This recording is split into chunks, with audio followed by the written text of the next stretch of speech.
Programme timeline से गॾु आऊं आहियां असद मुमताज़। नाज़रीन, हुकूमत जा आख़िरी पसाव निगरान हुकूमत लाइ तैयारियूं तेज़ थी वियूं आहिनि। वज़ीर आज़म पाकिस्तान जनाब मियां शहबाज शरीफ़ चयो आहे त सुभाणे हुकूमत जो आख़िरी ॾींहुं हूंदो ऐं सेटअप निगरान हुकूमत जे हवाले कंदासीं। वज़ीर आज़म केरु पियो थिए, सिंध जी वॾी वज़ारत ते बदज़मान केरु थींदो, प्रोग्राम जे हिसे में असां इन ते ई ॻाल्हाईंदासीं। GDA कुझु नाला ॾिना आहिनि, उन नालनि में केतिरी सदाकत आहे, प्रोग्राम इन में बि डिस्कस कबो ऐं गॾोगॾु डिस्कस कबो त बिलावल भुट्टो ज़रदारी इंकशाफ़ कयो आहे त इदारनि खे पंहिंजे हद में कमु करण वारी हिकु ॻाल्हि आहे, उन में असां नाकाम वियासीं। असां कोशिशि कईसूं त इदारा पंहिंजे हद में कमु कनि, उन में नाकाम वियासीं। गॾोगॾु हुन ॾोरापो बि ॾिनो आहे ऐं चइजे त तजवीज़ बि ॾिनी आहे मियां नवाज़ शरीफ़ खे ऐं आसिफ़ अली ज़रदारी खे त उहो अहिड़ी सियासत कनि जंहिंसां मरियम नवाज़ ऐं हुन लाइ सियासत करण में ॾुखायूं पैदा न थियनि। इन्हनि तमामु मौज़ुअनि ते ॻाल्हाईंदासीं। असांखे प्रोग्राम में जॉइन कयो आहे सरदार रहीम साहब, पाण GDA जा मरकज़ी अॻुवान आहिनि ऐं उन सां गॾोगॾु असांखे जॉइन कंदो ज्ञानचंद साहब, पाण पीपल्स पार्टी जा मरकज़ी अॻुवान आहिनि ऐं अॻूणा सेनेटर आहिनि। सरदार रहीम साहब, सबसे पहले सर आपसे प्रोग्राम आगाज़ करते हैं और सबसे पहले सर ये कि ये जो कुछ नाम मीडिया में चल रहे हैं कि GDA ने नाम दिए हैं वज़ीर आला के लिए भी और ऊपर वज़ीर आज़म के लिए भी, इसमें सर कितनी सदाकत है? क्या वाकई ये GDA ने नाम दिए या मीडिया खुद ही चला रहा है सर? जी जी, हमारी जो बात हुई है लीडर ऑफ द ऑपोजिशन के लिए, जी सर, उसमें हमने यही तय किया था कि हम मुश्तरका तौर पर नाम देंगे जो leader of the opposition, leader of the house यानी चीफ मिनिस्टर के साथ मीटिंग में डिस्कस करेंगे। तो जाहिर है कि वो नाम कुछ MQM के थे, कुछ हमने दिए हैं और ये साथ मिलकर फिर फाइनल डिस्कशन हमारा होगा और 3 नाम हम सेलेक्ट करेंगे जो कि leader of the opposition chief minister के साथ उसके हवाले से बात करेंगे। इम्कानी तौर पे किसका नाम सरदार साहब आपको लग रहा है कि इस मरतबा अपोजिशन का नाम पे इत्तेफाक होगा या हर मरतबा जो हुकूमत नाम देती है वही वज़ीर आला बनता है? इस मरतबा कितने चांसेस हैं कि अपोजिशन के नाम पे इत्तेफाक हो जाए? देखिए, लीडर ऑफ द ऑपोजिशन और लीडर ऑफ द हाउस यानी चीफ मिनिस्टर के अभी मसावी हुकूक हैं या जो अथॉरिटी है कि वो 3 नाम वो देंगे, 3 नाम लीडर ऑफ द ऑपोजिशन देंगी और उसमें से अगर किसी पे कंसेंसस हो जाता है तो ठीक है, वरना फिर आईनी जो वो है रूल्स हैं उसके मुताबिक फिर एक पार्लियामानी कमेटी बनेगी जी 3 मेंबर्स की, अपोजिशन और उसकी गवर्नमेंट की। जी फिर वो डिसाइड करेंगे कि कौन सा नाम, 2 नाम पेश किए जाएंगे उनको। जी तो 4 नाम में से फिर वो डिसाइड करेंगे और अगर वो भी डिसाइड नहीं कर पाए तो फिर आपको पता है कि फिर जो है इलेक्शन कमीशन के पास मैटर चला जाएगा जी। और 2 दिन के अंदर वो डिसाइड करेंगे कौन सा नाम जो है वो आइंदा का केयरटेकर गवर्नमेंट अरे सरदार साहब, चीफ मिनिस्टर। क्योंकि GDA वफाक में भी अपोजिशन में ही है और सच्ची बात यह है कि रियल अपोजिशन तो हमें GDA ही नज़र आ रही है, बाकी तो जो अपोजिशन है वो सबको पता है। क्या वहाँ पे भी कोई जी, बातचीत हुई है, कोई मुशावरत हुई है? वो राजा रियाज साहब जो कि अपने आप को अपोजिशन लीडर कहते हैं, उन्होंने अप्रोच किया था हमारे MNS को और हमारे MNS ने उनसे रिक्वेस्ट की थी कि वो अपने नाम बताएं कि किसको प्रपोज कर रहे हैं। तो वो डिस्कशन उनकी शायद हुई है, मुझे याद नहीं है, लेकिन वो डिस्कशन उन्होंने रिक्वेस्ट की थी कि हमसे मिलें और बात करें इस मैटर पर।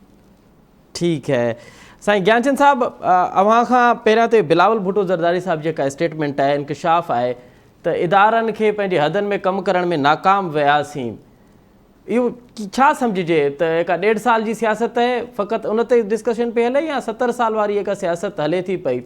ऐं जेको हिकु दफ़ो चयो बि वियो त असां न्यूट्रल थी विया आहियूं, असां एपॉलिटिकल थी विया आहियूं, छा सम्झिजे त एपॉलिटिकल वारी स्टेटमेंट भी यू टर्न आहे? आऊं सम्झां थो त चेयरमैन साहब जेका ॻाल्हि कई आहे उहो लार्जर पर्सपेक्टिव में कई आहे त असां वटि अञा इहो आदत कोन थी आहे त असां ॿियनि जे मामलनि में टंग न अड़ायूं ऐं असांजा इदारा बि कंहिं न कंहिं सतह ते इंटरफेयर कंदा हूंदा जेका जंहिंजी ख़बर चेयरमैन साहब खे यकीन।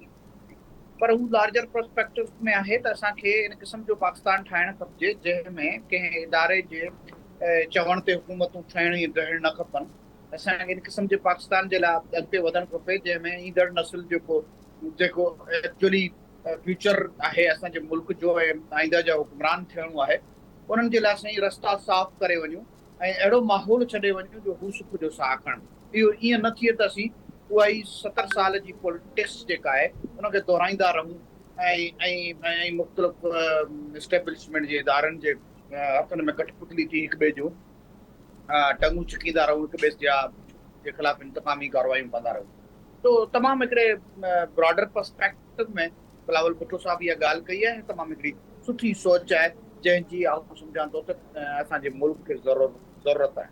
चेयरमैन साहब हिकिड़ी ॿी बि ॻाल्हि कई त असांखे गॾिजी वेहणु खपजे मुख़्तलिफ़ इदारनि ऐं सियासी माण्हुनि खे त मुस्तक़बिल जो पाकिस्तान असांखे कीअं हलाइणो आहे। छा चार्टर फॉर डेमोक्रेसी जेको नवाज़ शरीफ़ में बेनज़ीर भुट्टो साहब खां साइन कई हुई उहो काफ़ी आहे या उनखां अॻिते वधिणो आहे, उन्हनि इदारनि खे आईंदे जे लाइ अमल में किथे किथे बीहणो आहे, उनजे लाइ बि हिकिड़ो वे आउट अचणु खपजे। तो मुंहिंजे ख्याल में त उन्हनि जनरल पर्सपेक्टिव में ॻाल्हि कई आहे। पर ज्ञानचंद साहब सिर्फ़ु ये ॻाल्हि करण जी हद ताईं ठीकु हो या अमलन एक्ट बि करणु घुरिजे? पर जंहिं तरीक़े सां असां ॾिसूं था पिया गुज़िरियल हिकु हफ़्ते खां जेके बिल पास थियनि था पिया क़ौमी असेंबली सेनेट मां, उहे त इंतिहाई हैरान कुन बिल आहिनि। अवां सॼी ज़िंदगी इंसानी हक़नि जे हवाले सां या जमहूरियत जे हवाले सां पीपल्स पार्टी ॻाल्हि कंदी रही आहे। ही त बिल जेके पास पिया थियनि उहे त आम शहरनि जा हक़ बि उन में खसिया वेंदा ऐं अव्हां उन ते बिल्कुलु ख़ामोश आहियो। न सिर्फ़ु ख़ामोश आहियो बल्कि उन बिल जो हिसो बि आहे। असल त परेशानी जी सूरत हाल इहा आहे त असांजे मुल्क में इन क़िस्म जूं हालतूं पंहिंजे मफ़ादनि जे लाइ पैदा कयूं थियूं वञनि। असां इन हद ताईं हलिया था वञूं जो पंहिंजे मफ़ादनि ख़ातिर दहशतगर्दनि सां मिली था वञूं, मुल्क दुश्मननि सां बि हथ मिलाए था वञूं। तो इन क़िस्म जा जॾहिं प्रेसिडेंट मौजूदु हुजनि ऐं इन क़िस्म जा ख़दशात मौजूदु हुजनि पोइ यकीनन इहा कड़वी गोरी खाइणी थी पए। ख़दशात असांजी पार्टी खे पोइ आहे, बाक़ाइदा सेनेट में तव्हां ॾिठो हूंदो त असांजी सीनियर लीडरशिप उन ते एतिराज़ात उथारिया आहे, उनमें थोरी घणी का चेंजिस बि आयूं। पर छा कजे असां पाण बि जेके सियासी माण्हू आहियूं सुधरूं नथा। इन करे ई त असांखे अञा वधीक ज़रूरत महसूस थी थिए त इदारनि ऐं असांजे मुल्क जे सियासतदाननि खे गॾिजी वेहणु खपजे। उहो कहिड़ी बि पार्टी सां हुजे, उनजो केतिरो वॾो स्टेक हुजे या नंढो स्टेक हुजे, उहो सभु गॾिजी वेहूं ऐं आईंदे जो लाहेअमल ठाहियूं त मुस्तक़बिल जो जेको असांजे ईंदड़ नस्ल आहे उनजे लाइ असीं हिकिड़ो सुठो वर्केबल लिवेबल पाकिस्तान छॾे वञूं। सरदार रहीम साहब, आप ज्ञानचंद साहब तो कह रहा है कि ये हम कड़वी गोली जो है वो हम खा रहे हैं, लेकिन आपको नहीं लगता कि जिस तरह से बिल पास हो रहे हैं और बिल पेश हो रहे हैं, एक बम्बास्टिक हो रही है कौमी असेंबली में, ऐसा तो हमने कभी नहीं देखा था। इवन इमरान खान के दौर में भी जो जिस तरह से सदारती ऑर्डिनेंस जारी होते थे वो भी अपनी जगह, लेकिन ये जो बिल पास हो रहे हैं कुछ मुल्क में होने वाला है क्या? इतनी जल्दी है हुकूमत को और जल्दी से बम्बास्टिक हो रही है बिलों की? सर, जो मुल्क में होने जा रहा है वो ये कि इनकी जो हुकूमत है वो ख़त्म हो रही है और ये बिल जो पास हो रहा है तो ये इस तरह से लग रहा है कि ये टाइटैनिक पे बैठ गए सारे के सारे पीडीएम वाले गवर्नमेंट और ये लोगों को टाटा बाय बाय कर रहे हैं। तो घबराहट में बिल पास कर रहे हैं कि इस उम्मीद से कि इनकी जो है बचत आगे चल के हो जाएगी और अपोजिशन को क्रश किया जाएगा इन बिलों के जरिए से। और जहाँ तक बात है वो बिलावल साहब के स्टेटमेंट की, जी सर, तो मैं ये कि ये पूरी कौम तो नाराज है उनकी पॉलिसियों से और मुझे बड़ा अफसोस है कि उनका अपना वली शहजादा भी जो है वो खुश नहीं है इनकी पॉलिसियों से और चाहता है कि पॉलिसियाँ चेंज हो। जहाँ तक आपने बात की चार्टर ऑफ डेमोक्रेसी की, जी, तो ये जब इनको करता है तो ये बड़ी बड़ी बातें करते हैं, जब ये ऑपोजिशन में जाते हैं तो ये बड़े प्रोग्रेसिव बन जाते हैं, अवाम की बात इनको याद आ जाती है। जब हुकूमत में होते हैं तो सिर्फ इस्तेसाल और करप्शन के पर मबनी इनकी जो सारी कार्रवाई होती है और अमल होता है। चार्टर ऑफ डेमोक्रेसी में दो बड़ी अहम चीज़ें थी जो ज्ञानचंद साहब को याद हों शायद, वो ये एक इन्होंने कहा था ट्रूथ एंड रिकंसिलिएशन कमेटी बनेगी। उसी के जरिए से जो बिलावल साहब आज कह रहे हैं, वो ट्रूथ एंड रिकंसिलिएशन कमेटी जी अगर बन जाती तो फिर ये मामलात उसी में तय हो जाते। जी। और जो एक सियासी निज़ाम है हुकूमत का पाकिस्तान में, वो बेहतर हो जाता, अकाउंटेबिलिटी होती, और जो कसूरवार था उसमें कसूर साबित हो जाता, ताकि वो आइंदा फिर ये नहीं होता। तो ट्रूथ एंड रिकंसिलिएशन कमेटी एक तो उन्होंने नहीं बनाई, और दूसरा जो है वो बहुत सारे चीजें हैं जो कि उसमें तय हुई थी, लेकिन ये फिर इक़्तिदार में आ गए तो वो सारी वो चीजें भूल गए। तो ये सरदार सिर्फ साहब बातें डिफरेंस हैं। क्या है? सरदार साहब आप पिछली हुकूमत के भी नकाद रहे हैं और आपने बड़ी सख्त प्रेस कॉन्फ्रेंसेस भी की, हमने देखा कराची प्रेस क्लब में और दीगर जगहों पे। आपने तो इमरान खान को उस वक्त नाहिल करार दिया था, उसकी हुकूमत को नाहिल करार दिया था, लेकिन अब जब हम खड़े हैं यहाँ पे इस नोट पे, डिफरेंस क्या है सर इमरान खान की हुकूमत में और आज की हुकूमत में? देखिए, इमरान खान की हुकूमत जो थी अनगाइडेड मिसाइल थी, और वो जो है बगैर सोचे समझे लोगों को, इंक्लूसिव गवर्नमेंट नहीं थी, मगर लोगों को शामिल नहीं किया था। जी तो जो इमरान खान कहते थे पॉलिसी होती थी। जी सर। और अब जब पीएम की हुकूमत जो है, ये किसी के कंधे पे बैठ के हुकूमत की जा रही है, तो अवाम से जाहिर है कि इसका कोई ताल्लुक नहीं है। और ये जो अवाम को महंगाई की चक्की में इन्होंने पीस दिया है, वो इसी वजह से है कि इनके पास कोई सोल्यूशन नहीं था, कोई अवामी इस तरह की हिकमत अमली नहीं थी कि जिससे अवाम जो है वो मुतमईन हो सके या उनको रिलीफ मिल सके। तो ये फर्क है इन दोनों हुकूमतों में। 12 लाख तो ये 2-4 दिन की हुकूमत रह गई है, तो बस सर अब कल का इंशाअल्लाह वफाकी कोशिश हुकूमत तो कल जा रही है और फिर दुआ दो करें। दो दिन के बाद फिर सिंध हुकूमत भी जाने वाली है। जी ज्ञानचंद साहब हाणे सरदार रहीम साहब तो चए थो त जेको डिफरेंस उन्हनि जेको ॿुधायो उहो मां ॿुधो। अवां पाण खे अव्हांखे को नज़र अचे पियो त को फ़र्क़ु आहे? फ़र्क़ु कुझु रहियो वफ़ाक़ी हुकूमत में, ख़ासि करे शहबाज शरीफ़ जी हुकूमत में ऐं PTI चेयरमैन जी हुकूमत में? पीटीआई की हुकूमत त मुकमल तौर ते हू ईअं सम्झो त इमरान खान जी डिक्टेटरशिप ते हुई। उहा अहिड़ी हुकूमत हुई जंहिंमें सियासी पोलराइज़ेशन, सियासी तौर ते इमरान खान कंहिंखे बि बर्दाश्त करण लाइ तयारु न हो। इमरान खान एतिरी हद ताईं हू हलियो वियो हो जो पंहिंजी हुकूमत बचाइण जे लाइ मुल्क जे अहम मामलनि ते बि बार्गेन करे सौदेबाज़ी करण लाइ तयारु हुयो। ऐं हुन सिर्फ़ु पंहिंजे गिर्द ई सोचियो, मुल्क जे मुआशित खे तबाह कयो, मुल्क खे दुनिया जे जेका कम्युनिटी आहे उनमें आइसोलेशन में वठी वियो।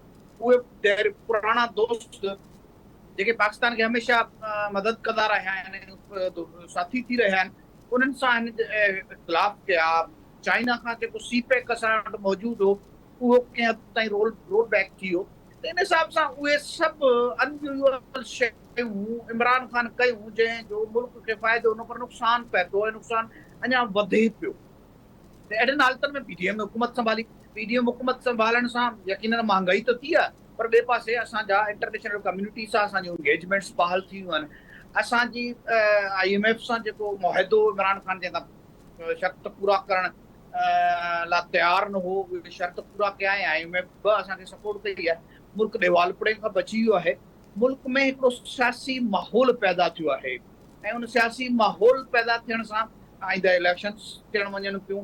ऐं अञा बि PTI जे लाइ मौक़ो आहे, इमरान खान लाइ बि मौक़ो आहे त हाणे त सुधरे सभु कुझु थियण खां पोइ उहे पॉलिटिकल माण्हू थिए, पॉलिटिकल माण्हुनि सां वेही डायलॉग करे बाक़ी समूरियूं पार्टियूं सवाइ इमरान खान जे समूरी लीडरशिप जेका PTI अंदरि बि मौजूदु आहे, उहो मुख़्तलिफ़ पार्टियुनि सां वेहण लाइ तयारु आहे। पर अकेलो इमरान खान आहे जेको पाण खे अलाए कहिड़ी मखलूक थो सम्झे ऐं बाक़ी पॉलिटिकल पार्टीज़ सां वेहण लाइ तयारु न आहे। पाण चोर साबित थियो आहे, पर अञा ताईं हू ॿियनि खे चोर जी रिट लॻाए वेठो आहे। कंहिं डायलॉग सां, कंहिं सियासी ॻाल्हि ॿोल सां, कंहिं कलेक्टिव विज़डम सां मुल्क खे अॻिते वठी वञण जे लाइ हू कंहिं टेबल ते वेहण लाइ तयारु। सरदार साहब अब जिस मसाइल का हमने सामना कर रहे हैं, जहां बेरोज़गारी है, लॉ एंड ऑर्डर्स की सूरत हाल है, महंगाई ने आम आदमी की कमर तोड़ दी है, मुकम्मल तौर पे तोड़ दी है, क्या अब भी कोई चांसेस है कि हमारी जो पॉलिटिकल पावर्स हैं, जो पॉलिटिकल पार्टीज़ हैं, वो बैठ लें और कोई मिसाल के मईशत पे जो बात चल रही है उस पर ही ज़रा बैठ लें कि भला इकोनॉमी पे ही बैठ लें, बाकी मामलात एक तरफ के मुल्क की इकोनॉमी पे बैठ के कोई फैसले करें? देखें वो वक्त गुजर गया। अच्छा अगर पहले ये बात होती तो शायद कुछ एक ग्रैंड एक नेशनल एजेंडा बनता, इकोनॉमिक एजेंडा बनता। जी सर। लेकिन अब वो वक्त गुजर गया। अब ये पीडीएम की हुकूमत भी जा रही है, तो अब बॉल जो है वो अवाम के कोर्ट में है। और अवाम जो है अब इन अवाम को शऊर के साथ ये डिसाइड कर देना चाहिए कि कौन सी सियासी जमातें उनके हक में हैं और कौन सी के उनके हक में नहीं है, और उनको लाताल्लुक करके महंगाई बढ़ा रही हैं और दूसरे माशरती मसाइल बना रही है। तो हुकूमत अवाम उनको रिजेक्ट कर दे, और आइंदा इलेक्शन बड़े क्रूशल है पाकिस्तान की सर्वाइवल के लिए। अगर ये इलेक्शन फेयर एंड फ्री नहीं हुए तो खुदा न खास्ता बहुत नुकसान हो सकता है। तो मैं समझता हूँ जो भी मुहिब वतन है वो यही कोशिश करे कि आइंदा के इलेक्शन फेयर एंड फ्री हों और अवाम ज़्यादा से ज़्यादा इसमें पार्टिसिपेट करके पाकिस्तान प्रो पाकिस्तान लोगों को, प्रो पीपल लोगों को, जो अवाम के दर्द रखते हैं, जो अवाम के इशूज पे खड़े हो सकते हैं, उनको वोट देकर इक़्तिदार में लाए। सर तो साहब, फिर आपको ये लगता जो है कि टूटी हुई कश्ती है, ये साल इलेक्शन का साल है? इस साल आपको इलेक्शन होते हुए नजर आ रहे हैं? ये तो बड़ा अच्छा आपने सवाल किया। इसका जवाब तो शायद हकीम लुकमान के पास भी नहीं होगा, लेकिन नफ्स पे अगर हाथ रखें तो लगता है कि थोड़ा सा टाइम चाहिए इलेक्शन के लिए। टाइम चाहिए इलेक्शन के? किसको टाइम चाहिए सर साहब? सिस्टम को टाइम चाहिए। सिस्टम को टाइम चाहिए। ज्ञान साहब, अवां खे लगे तो पियो त ही साल इलेक्शन जो साल आहे, चूंडू थींदे नज़र अचनि पियूं अवां खे? मुझे ख्याल है तो यकीनन जेका सेंसस है उनकी अनाउंसमेंट का पोइ जरा मुश्किल लगे तो, पर हिन इलेक्शन कराइणियूं पवंदियूं। हिकु अधु महीनो जेकॾहिं लेट थिए थी, पर इलेक्शन कराइणियूं पवंदियूं। ऐं पीपल्स पार्टी गॾ में गॾु हिन मौक़िफ़ ते क़ाइमु आहे त जेतिरो जल्द मुमकिन आहे ओतिरो जल्द इलेक्शन्स करायूं। सर, ॿिनि सूबनि में त असेंबलियूं टुटी वियूं, 90 ॾींहं जो जेको आइनी मुद्दो हो उन में इलेक्शन्स कोन थी सघियूं। इहा ॿी ॻाल्हि आहे त सुप्रीम कोर्ट बि नोटिस वरितो, ऐं पोइ सुप्रीम कोर्ट वारो नोटिस बि असांखे हाणे गुम थींदे नज़र आयो पियो अचे, अलाए काॾे हलियो, का ख़बर कोन्हे उनजी बि। त अहिड़ी सूरत हाल में वरी जॾहिं हाणे CCI जे इजलास में CCI जॾहिं मंज़ूरी ॾिनी आहे सेंसस जी, ऐं हिकिड़ो जवाज़ बि मिली वियो आहे इलेक्शन कमीशन खे, ऐं हुकूमत बि चाहे थी पई त अञा डिले थिए, उन सूरत हाल में अवां पुर उमीद आहियो त इलेक्शन थींदे नज़र अवांखे अचनि पियूं? ज्ञान जी साहब, ॾिसो आऊं सम्झां थो त हाणे हालात उन जॻह ते बीठा आहिनि जो लाज़मन इलेक्शन्स कराइणियूं पवंदियूं। ॿिनि सूबनि में जेके इलेक्शन्स न थियूं उन्हनि जे पुठियां बि हिकिड़ी डिघी कहाणी हुई। हिकिड़ी इमरान ख़ान ऐं सदस्य पार्टी जी बदनीयती हुई, उनजो ज़िद हो त जेकॾहिं आऊं न आहियां त पोइ मुल्क जो को बि सिस्टम हलणु न खपे। त उन करे इहे कुझु अहिड़े क़िस्म जी सूरत हाल पैदा थी। पर हाणे जेकॾहिं असांखे डेमोक्रेटिक सिस्टम हलाइणो आहे त असांखे इलेक्शन्स में वञिणो पवंदो। ऐं पीपल्स पार्टी जे लाइ कमिटमेंट आहे, पीपल्स पार्टी जी लीडरशिप, पीपल्स पार्टी जे वर्कर्स, सॼे पीपल्स पार्टी जी जेका जदोजहद जी तारीख़ आहे उहा इन जे लाइ आहे त डेमोक्रेसी मुल्क में क़ाइमु रहे, कॉन्स्टिट्यूशन ते अमल थिए। यकीनन कॉन्स्टिट्यूशन ते अमल थियण में कुझु कोताहियूं थियूं आहिनि, पर उन कोताहियुनि जे पोइ कुझु कहाणियूं। पर हाणे असीं बर्दाश्त कोन था करे सघूं त मुल्क खे कॉन्स्टिट्यूशन खां ॿाहिरि वञी करे कंहिं ॿिनि अरेंजमेंट्स ते इलेक्शंस में डिलेस कजनि। ठीक है, ऐं नई मुल्क जो मुतमिल थी सघे थो। ठीक है सर साहब, अब ज़रा इस साल इलेक्शन ना भी हो तो अगले साल तो इलेक्शन पक्के हैं, लेकिन GDA क्या प्लान कर रही है? GDA एक मरतबा फिर पीपल्स पार्टी को टफ टाइम देने के लिए तैयार है, या आपके लीडरान पीपल्स पार्टी के साथ अब राब्ते में है कि वो पीपल्स पार्टी के कैंप में? जी जो सवाल किया उस पर मैं, अगर आप इजाजत दें तो जी थोड़ा जी जी कमेंट प्लीज, कर जी दूं। प्लीज, जी प्लीज। कुछ चीजें कही इन्होंने, एक ये कि जो है वो जल्दी होने चाहिए, और दूसरा ये कहा कि आइन के दायरे कार से बाहर हम नहीं जाने देंगे सियासत को, और आइन में रहते हुए काम करेंगे। तो पहले तो ये बताएं कि CCI की मीटिंग में चीफ मिनिस्टर सिंध मौजूद थे या नहीं? जी, अगर मौजूद थे तो वो पार्टी को रिप्रेजेंट कर रहे थे, और अगर पीपल्स पार्टी को रिप्रेजेंट कर रहे थे तो फिर जो नए जो सेंसस है उसको, उसकी बुनियाद पर वोटर्स लिस्ट बनाने की जो बात CCI ने कही है उसको सपोर्ट किया था या नहीं? जी अगर उसको सपोर्ट किया था तो इलेक्शंस डिले होंगे या नहीं? तो उसमें पीपल्स पार्टी की मर्जी शामिल थी। तो ये किस बात की बात कर रहे हैं कि जो जल्दी इलेक्शन कराएं? चले इन्होंने तो खुद सीसीआई के इस बात की मंजूरी दी कि इलेक्शन जो है वो डिले हो जाए। ये पहली बात। दूसरी बात, आइन के दायरे में रहकर काम करेंगे, वरना पीपल्स पार्टी का गजब तारी हो जाएगा और वो ये होने नहीं देगा कि आइन पे बाहर कोई बात हो सके। तो जब पंजाब की असेंबली तहरील हुई तो 90 दिन के अंदर इलेक्शन होने चाहिए थे ना। जी। तो आज कितने महीने गुजरे हैं, तो क्या पीपल्स पार्टी वफाकी हुकूमत में शामिल नहीं है? ये वो इलेक्शन को डिले करने में जिम्मेदार नहीं है, वो आइन को तोड़ने में जिम्मेदार नहीं है। तो फिर ये किस चीज की बात कर रहे हैं? सिर्फ लोगों को बेवकूफ समझकर इस किस्म की बातें करके और भरला रहे हैं लोगों को, लेकिन इनका अमल जो है वो कुछ और है और जो तकरीरें हैं वो कुछ और है। तो ये तजाद पीपल्स पार्टी का सरवर जो साहब, है, जीडीए इसी क्या वजह तैयारी कर रही है सर? जीडीए इलेक्शंस की क्या तैयारी कर रही है सर? इसी वजह से बिलावल भुट्टो ने कहा है कि हमारे वालिद साहब की पॉलिसियां जो है चल वो हमारे लिए फायदेमंद नहीं। सरवर साहब, अच्छा, जीडीए दूसरी जीडीए के हवाले से बताइए, क्योंकि हम बिल्कुल लास्ट में हैं प्रोग्राम के सर। जीडीए, आप ये कहते थे कि जीडीए जनाब खामोश है। जीडीए जब जाहिर है कि अभी इलेक्शन का वक्त आ गया है और ये माहौल सियासी बड़ा जरूरी हो गया है कि जीडीए अपना रोल प्ले करे, तो जीडीए ने अपना रोल प्ले करना शुरू कर दिया है और सेंटर स्टेज में आ गया। जीडीए ने जो चीफ मिनिस्टर के लिए नाम दिए हैं, ये जीडीए का जो भी स्टांस है पॉलिटिकल, वो बड़ा नुमाया है। Excuse me. और इलेक्शन की पूरी तैयारी ठीक हम कर रहे हैं और इंशाल्लाह आप देखेंगे कि ठीक पिछले इलेक्शन 2018 में हालांकि हमसे चुराया गया इलेक्शन, लेकिन अगर आप रिकॉर्ड देखें ठीक इलेक्शन का, तो जीडीए जो है सेकंड लार्जेस्ट वोट गेटर है। पीपल्स पार्टी के बाद जो सबसे ज्यादा वोट हैं वो जीडीए के हैं।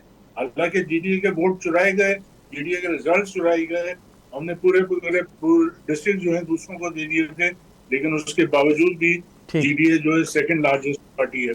पीटीआई का जोर था, पीटीआई ठीक को मतलब जिताना था, ठीक है पीपल्स पार्टी को जिताना, उसके बावजूद भी जीडीए ने इतनी खातिर खा वोट्स लिए और सिंध में एमक्यूएम और पीटीआई ओके से ज्यादा वोट लिए।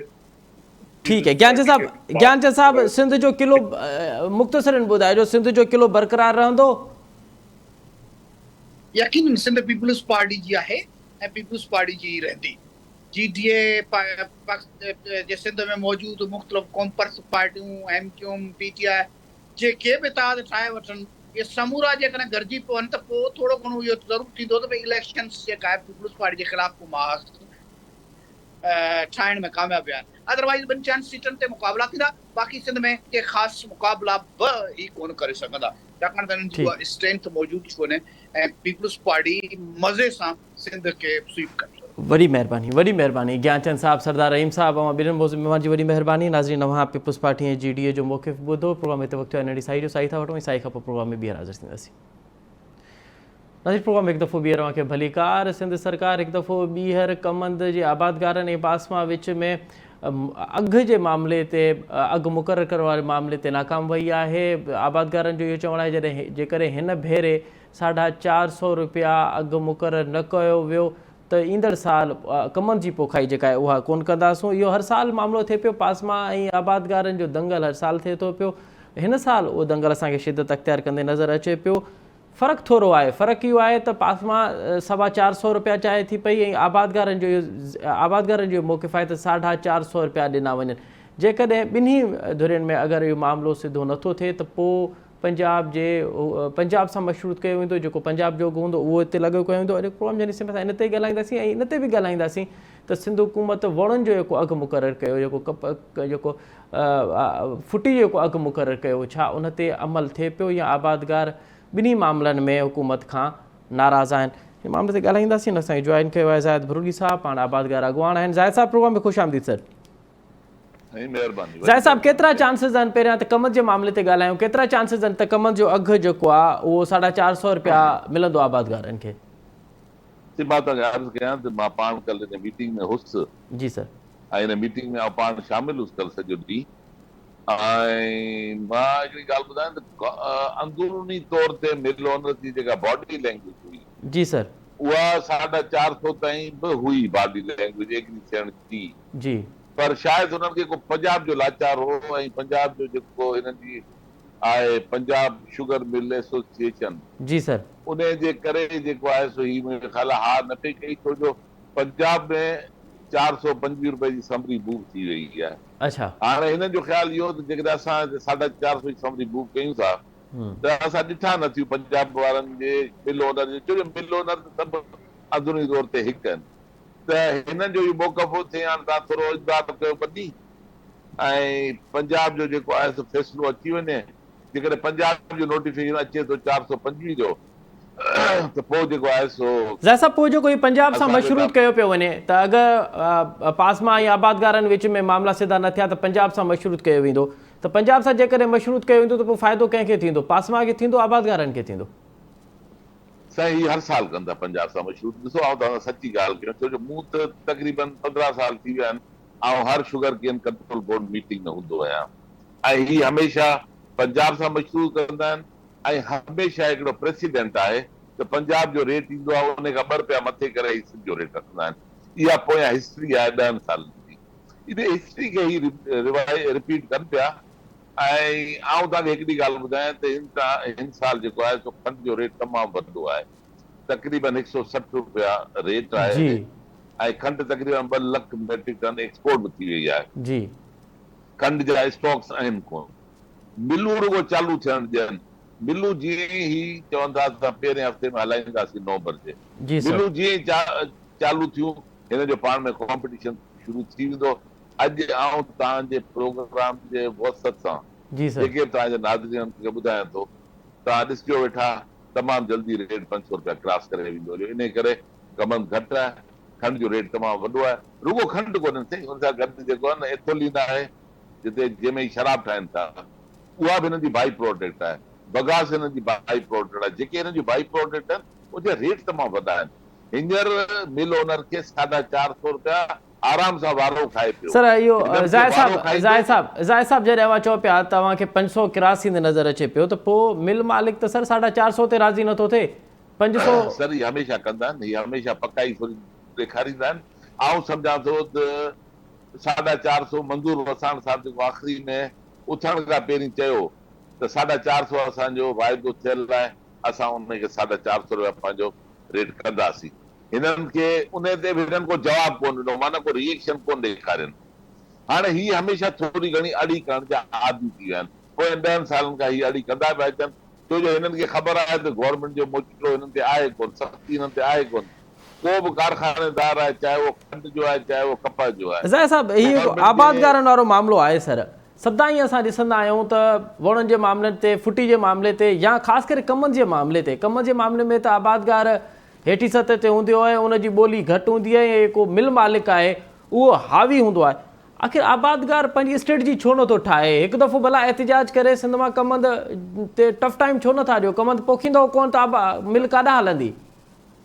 साईं छा कयूं था असां, त तव्हांखे यादि हूंदो इन कमनि जे चकर में कराची में रेड ज़ोन में मुज़ाहिरा कया। मूंखे जेको आहे सो वाटर कैनन लॻो, मुंहिंजी अखि में जेको आहे सो तकलीफ़ थी वई हली, ऐं 2-3 ॾींहं जेको आहे सो मूंखे हिकिड़ी अखि मां ॾिसण में कोन पियो आयो।